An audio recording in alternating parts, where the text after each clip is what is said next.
Hey there, everybody. Thanks for joining today. Today we are going to look at BarnNID's Walley's World Park, which just recently received a silver award on a new element. It's a great park. Before I started the stream, I actually went through and I opened the park and I opened all the rides.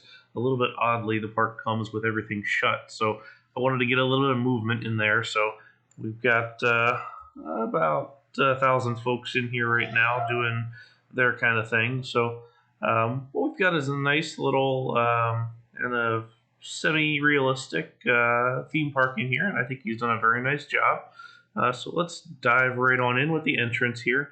Kind of a neat neat thing here.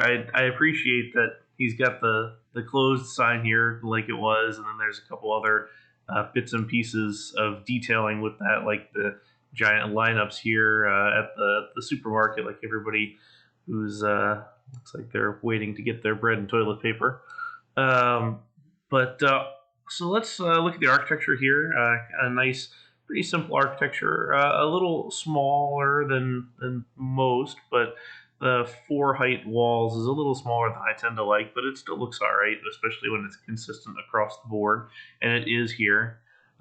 Really nice use of the U-shaped here with the back of house in between. I did notice there's a pathway across here, probably to save some peeps getting jammed up and stuck in here, so no biggie with that, but it's a little, you can see folks walking in the back of house. Here you've got Walley's Eye, nice custom Ferris wheel here. Feels like the Ferris wheel scenery is maybe just a little bit tall compared to the actual unit there, so maybe it needs to slide down a unit, but either way, we'll jump into the various lands here. Each one's got sort of a separate themed land. So here we are into the sort of mining gold rush town. So here's Gold Rush, the one coaster. Both of these two coasters have only a single train. So it's a little, it makes sense for a smaller park for a single train, although I kind of would have expected a second train on some of these guys, but and maybe a little bit longer of a train. Usually on the Aero coasters about the size, you're going to see a 7-car train. Aero or Vekoma, either one. Nice little layout. It works around the area really well. Got this nice little bridge dip. I wish this would have been pulled up one off the water, but you have your obligatory something underneath the corkscrew. I know everybody's kind of has to do something with that, so no real issues there. But good pacing throughout. Nice couple of helices. And then some cool theming. I like this guy, this tower here, right behind the lift hill. I think that's nicely done. And then the station itself is a good look, as well as sort of built into the side of the mountain here with the mining company theme.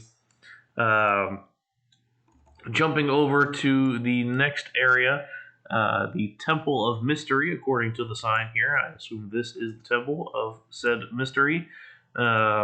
And the Voyager is our coaster here, which is broken down. So we'll go ahead and fix that up just to speed our review along. This is a B&M inverted coaster. I don't necessarily know if it was intended to be a B&M specifically, but either way, the layout starts again with some really great interaction. The drop over the pathway, the kind of halfway sunken loop. Pretty fast lift hill. 7 miles an hour, not too fast. It just looked a little fast. Very retro 4D coaster catwalk underneath. Haven't seen that in a little while. This helix is good. I like that. Very nice and swoopy. Right into another guy, and then this sort of ending cobra roll. It's a little bit strange with the sort of left-hand twist in and then the right-hand twist out, where it kind of looks like the cobra rolls turn more than it maybe needs to be, but I do like the little structures here in front of that, and all the various parts and pieces there. We've got a couple little game stalls here, or some kind of a market, which is nice, and then the top spin, and then I saw underneath a maze in here, although it looks like a bunch of people are stuck, so that's maybe not so good. Hopefully they will find their way out. And then over here we have the Tiger Woods training course. There's a joke in there somewhere, but I'm not going to make it. But it's neat. I like the little theming in here, and I do appreciate the ones when you don't go with the standard green for the holes. But only 4 holes here, but nicely themed, pleasant look overall. Keep on rolling here into the next area, the Barn Square, which I like this ride as kind of the centerpiece here. It's nice to anchor your whole plaza with something in the middle, whether it's a piece of architecture or, in this case, a nice ride, and then the architecture that goes around it. Nice diagonal building here, and these two work really well together. I like this little dome on here that's kind of reused over here. A little bit jumpy with the architecture, where you've got the dome here, the mansard looking roof here, the Spanish roof on this side, but on the whole the colors are generally matching. So you got the reds across here, the tans and yellows diagonally across, and then the other tan, so the whole color scheme fits together. And then I like that this one's a little bit different here, so it jumps out a little bit. So we'll jump across in here to the Wild West, where we have Mustang, the Intamin double launched coaster, Maverick-esque. Again, cool dive underneath the pathway. I like that pathway interaction. That's good stuff. Little bit of a coaster interaction there. The thing about this kind of a ride, I mean, this being double launched, Maverick with the launch and the lift, is that if the dispatches are done correctly, every single cycle is going to self-duel. With the 2 trains here, you're not necessarily going to get that, so it would have been kind of neat to see this one set up with a block-sectioned modes and 3 to 4 trains, so that you can guarantee some kind of an interaction throughout. On the whole, compared to the other rides, this one sort of takes place over here on its own, and you get a little bit of samey theming throughout. But I mean, you have little bits and pieces like this with these little structures here. It would be neat to kind of see that elsewhere. And then I think just for the future, some smoothing can be done. I think rather than using the large hill here, it might have been nice to go to the steep to shallow, maybe one shallow piece and then flat, and then your banking might carry through on top of here a little bit, so it looks a little more continuous. But on the whole, good layout. Interesting choice with the bright supports but muted track. Usually it's kind of the other way around, but I don't hate it. I think it looks nice. The orange definitely jumps out at you for one. We've got our disco here. Again, loving the dives underneath the pathway and the queue line right here. A little bit different with the station up on top. I've been seeing a lot of disco coasters lately in the game, and they're all a little bit different. None of them are quite like the real thing, this one included, but it's pretty interesting and a nice looking ride. And then you've got the wooden coaster pieces here for the supports on either side. A little bit different, but again, not too bad. Interesting there. And then up in the corner, we've got this dark ride with this kind of interesting cutout. Like the park was out of space and they had to build it just right around the curve here. It looks neat in context here, but it almost feels like it's forced. But I'd rather see it than not, so I think that's cool. And then we've got a great cutaway here looking at some of the theming inside. So we've got cowboy and I'm sure other theming throughout here. So that's neat. The cowboy motherfucker. That's good. I like it. And just good theming throughout on the inside. The theming here is kind of nice, good facade work there. And I like that your facade makes it seem kind of like a smaller building, but when you look at the overall building as a whole, it's much larger. So that's sort of key theme park-esque design development there, which is good. Looks like there is meant to be a frisbee here, but I must not have opened that when I did the thing, and I don't see the vehicle there, but Good to see a frisbee there. A little bit narrow on the support work, but no matter. Usually these guys take the diagonal supports, but I like this kind of detailing. Looks like the strobe lights that are usually on those kind of a frisbee ride. And then we've got this combo over here. It's a super cool looking structure with the flume and this vertical drop coaster. So the coaster here, the Grapevine, and the water ride here, Timber Run. I'm a huge fan of both of these and the interaction that goes with them.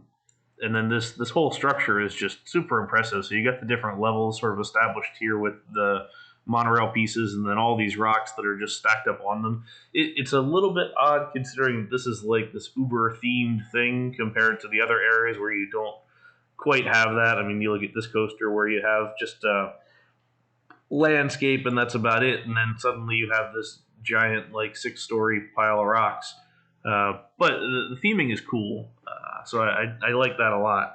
And this coaster is interesting because it's not super standard. So we've got the 10 across trains, which are a little wide, and B&M has only used those once on Griffin, and since they're all 8 or 6s. So you've got the starting here with the hill, and then the hold break here on the drop into a Cobra roll, which is kind of a strange choice. I've never seen a Cobra roll on a vertical drop coaster, and you've got a Cobra roll on the inverted coaster. So it's nice to keep the variety of elements to consider for next time. And with these trains, it looks a little awkward through the corkscrew. But coming up and around into this cool swooping dive in front of the drop on the water flume. That's maybe my favorite thing on this. I like this. I don't know if it was intentional that it stops there. Waiting on, are we broken down? We are broken down. Never mind. So, looks like almost a show scene here in the middle. Initially, when I opened this, I thought that was the station because I was looking from the other side. But I thought that would have been an interesting spot for the station. And we kind of wrap around a few times. Got this little flat section. I like this sort of peek in where you can see the show building behind it, but the theming on the outside. So that's interesting to me.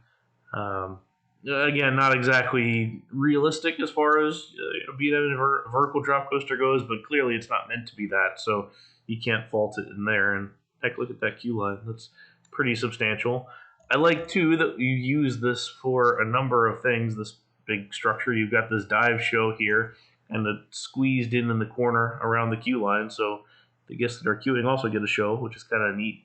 Good use of the little drowning peep animation there. And then flume-wise, just pretty simple flume, just kind of goes around, goes through the middle. I assume there'd be like a show scene in there, and then up the lift hill to this drop down underneath the coaster. But again, good look to it, and I'm a big fan.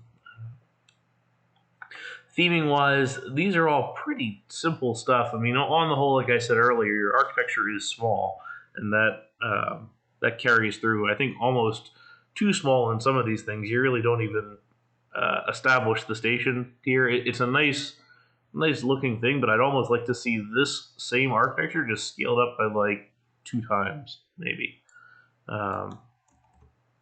And kind of the same thing here, because it's interesting, like this shade structure here is probably 3/4 of the size of the entire station, so it'll be neat to see this done in a larger scale where everything sort of matches a little bit better. So you've got a couple of little play areas here. Nice Main Street architecture. A little bit interesting when you have planters such as this. So here's a sort of triangular almost with this corner cut off, and then this one's a curved one. Then you've got some other ones here with different materials, so it doesn't necessarily jive all together. What I do like are these little patterns here. I don't know if it's kind of meant to be wear patterns or what, but I like the differentiation, especially this to this. So you're kind of differentiating this being the main path versus this being the seating area around it. Same thing with underneath the tables here. It looks good.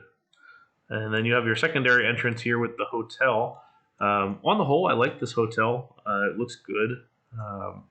The skylight here is cool. This what I assume is some kind of a suite up here, and then you got your pool underneath the cover and outside the cover. That's a neat architectural touch. I think that's just different and interesting.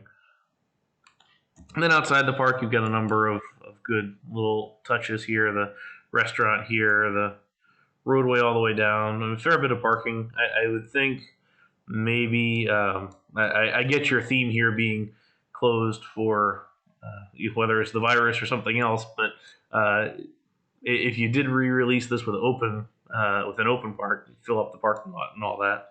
And then again, cool little details here, sort of the cheaper hotel as compared to the other one, and then the nice little Main Street worth of commercial strip buildings here on the whole, and then the farmland on either side feels very kind of Riverland esque on that. Um, so on the whole, it's a nice looking park. There's definitely a lot of good little details. I I'd hazard a suggestion to say, see what happens when you scale up your architecture just a little bit. I think it could look a little bit better with five pieces as a floor, maybe even six on the first floor. I think in general it reads a little better. I like the attempts here on the detailing, like the your sort of back of house supports for the rockwork here, and all these other little details like your back of house here with the gate.